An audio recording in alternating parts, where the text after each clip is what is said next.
Bonsoir Madame Rousseau. Le début du mois d'août est toujours l'occasion de faire un premier bilan sur la fréquentation touristique en Principauté. Est-ce que les chiffres sont encourageants de votre côté ? Alors tout à fait. Tout d'abord, Madame Rousseau, merci beaucoup de nous accueillir. On est ravis de vous accueillir au Métropole Monte-Carlo. Vous découvrez derrière moi d'ailleurs le thème de l'été, Sunny Days, qui va, j'espère, ravir nos clients. Alors oui, on est en milieu de saison.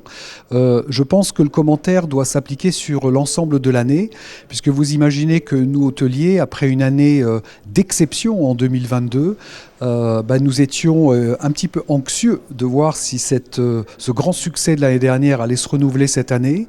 Alors c'est le cas, on a fait une pré-saison assez exceptionnelle. Les mois d'avril, mai et juin ont été bien au-delà de 2023 et le mois de juillet est satisfaisant.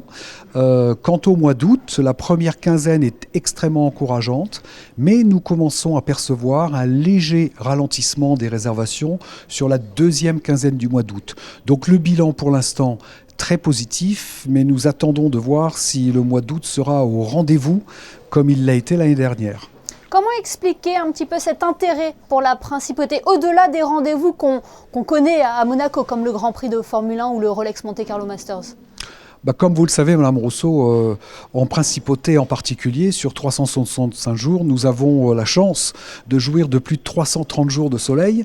Donc il fait très beau, il y a énormément d'activités effectivement balnéaires qui sont organisées. Je pense que nous avons la chance de jouir d'une hôtellerie de grande qualité, avec un service reconnu à l'international, et ce depuis de nombreuses années, ce qui explique, je pense, l'engouement de la Principauté en particulier, et je dirais de la French Riviera de manière plus générale.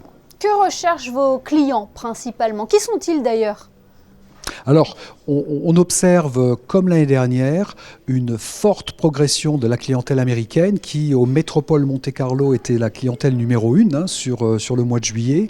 Le Royaume-Uni revient très fort et nous avons une certaine pénétration du marché du Moyen-Orient sur, effectivement, le mois d'août également.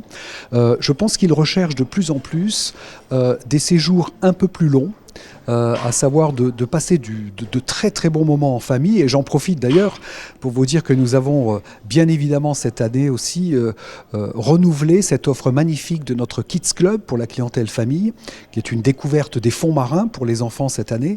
Mais c'est vraiment ce qu'on observe, c'est le rallongement, je dirais, des séjours de manière générale. Les gens aiment se retrouver entre amis et en famille en particulier. La clientèle francophone est au rendez-vous ? Absolument. La clientèle francophone est au 4e niveau des origines géographiques au Métropole Monte-Carlo. Vous savez, nous avons développé les dernières années, et l'on sait pourquoi, une clientèle dite de proximité, donc la France, l'Italie, la Suisse, les pays d'où l'on peut se rendre en voiture. Et la clientèle française, qui est devenue effectivement loyale et fidèle, est au rendez-vous cette année également. Comment le Métropole Monte-Carlo arrive à sortir son épingle du jeu ? C'est un hôtel plutôt confidentiel, mais idéalement placé, Serge Ethuin. Absolument, nous sommes en plein carré d'or, à 30 ou 40 mètres, comme vous le savez, de la place du Casino. Alors, vous avez utilisé le terme juste, le Métropole a toujours été le luxe intimiste. On découvre le Métropole avec cette magnifique allée Toscane, et je crois qu'on offre une vraie alternative en Principauté.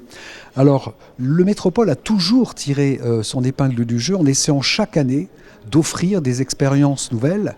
Et cette année ne déroge pas à la règle, puisque nous avons créé le Latino Lounge, qui est un lounge sur le sun deck de notre piscine, où l'on peut effectivement déguster des cocktails à base de tequila sur le sun deck, avec un très très bel aperçu mer. Et évidemment, notre actualité, vous le savez, nous en avons déjà parlé, c'est l'ouverture de notre restaurant gastronomique, les Ambassadeurs by Christophe Cussac, qui est une grande nouveauté, puisque le restaurant ouvert fin juin et qui est à disposition évidemment de la communauté monégasque, mais notre clientèle internationale effectivement l'utilise au quotidien. Donc il est important de toujours offrir des nouveautés d'année en année pour renouveler l'intérêt pour la destination et pour l'hôtel Métropole Monte-Carlo en particulier. Serge Ethuin, 7 ans maintenant que vous êtes le directeur général de l'hôtel Métropole Monte-Carlo. Est-ce que vous prenez toujours autant de plaisir à le diriger ? Bah, écoutez, j'espère que ça se voit sur mon visage, Madame Rousseau, puisqu'il est toujours aussi souriant après, effectivement, ça fera 8 ans en fin d'année. Comme je le dis souvent, je suis tombé amoureux d'une destination que je connaissais un peu, mais pas énormément, et en particulier de cet hôtel indépendant, hôtel de luxe indépendant, qui fait partie de la chaîne Leading Hotel of the World, où nous avons toujours et nous continuons à chercher à nous différencier, et c'est ce qui m'anime au quotidien, et j'en suis ravi, et je pense être là encore pour quelques années. Et quand on fait son métier avec passion, ça se ressent. Merci infiniment, Serge Etouin, d'avoir été notre invité ce soir pour évoquer la fréquentation touristique en principauté en cette période estivale. Merci beaucoup et bonne soirée, Madame Rousseau.